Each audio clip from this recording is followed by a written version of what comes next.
another guest, Dr. Grace Lorden, was saying that sometimes with ethnic minorities and women, they almost feel that they have to over prepare and overcompensate by having qualifications, having done the work, whereas sometimes men can feel that they can wing it.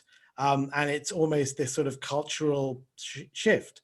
And it's interesting, I suppose, going forward, now that we're all on Zoom, or sort of at home, I suppose people can maybe see who the productive people are and who the people who are talking. Because you know how it is in meetings, I'm sure you've been there, where one person just dominates and they're not talking anything that really adds value, but they like the sound of their own voice. And it looks as if they're impressive, but they're really not. And yeah, it will be quite interesting, I think, going forward, seeing how the sort of the workplace culture beds down. Don't you think so?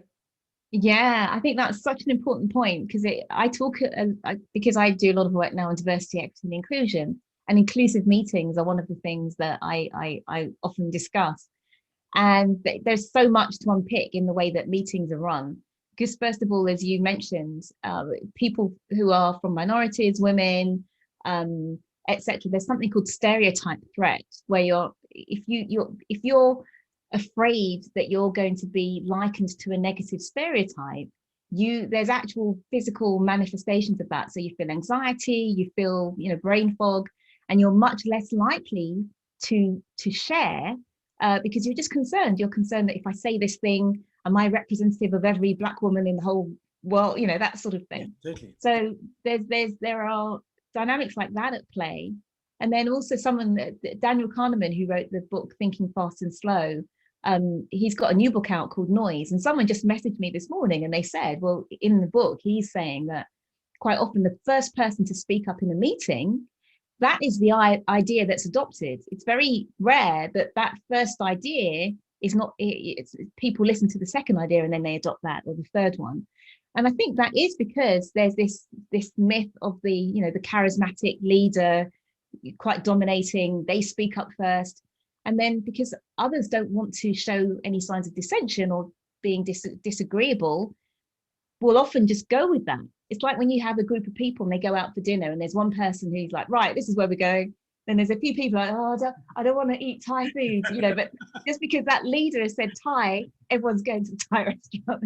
So I think we have to learn to express those, whether it's doubts or just to people be a bit tougher so they can hear dissenting ideas and still bounce back so that everybody comes to the right result rather than ego playing a role. I think that there are two really interesting points that come out of that. One, I think your boss should not be the first person who speaks in a meeting, because otherwise nobody is going to disagree with your boss, because it's a career limiting move. And the second thing is, I think with diversity, I think the one thing that people sometimes forget is, obviously there's a fairness thing, which I totally agree with. But actually, if you don't hire different people with different perspectives, and you hire one type of person, even if it's just like Oxbridge people or Harvard and Yale people, you just get one perspective. And even if there is diversity in the sort of ethnicity or gender, it's still one type of perspective because they've had that education. So what is the point of having 10 people from that same university? It's just a bit ridiculous. Don't you think so? I agree, and it's the fight, if you like, or the looking at you've got everyone sort of fitting in and having a great time because we all have the same background and we all get on really well, buddy, versus which is what we call fit, versus adding somebody who doesn't necessarily fit, and you've got that tension that happens and that friction. But that's where we get, if you think about a diamond being formed from that compression and tension.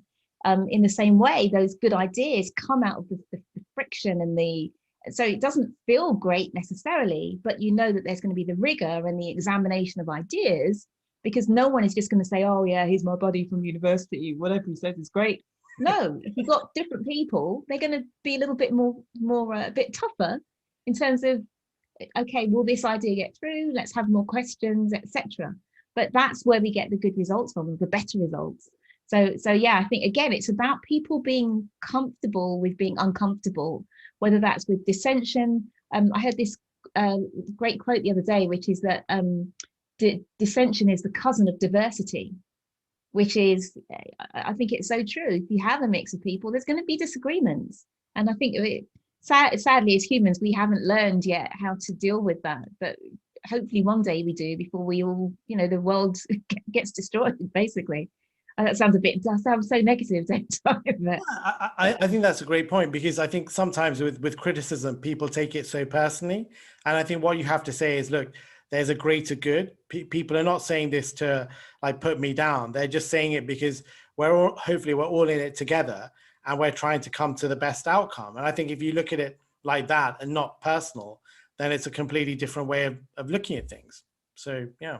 Absolutely. It's so true. And I think a lot of that's about psychological safety and people understanding that we're all playing on the same team. If you work for the same company, why are we having all these rivalries when we just want to get more market share, or just, get a great product that serves our customers?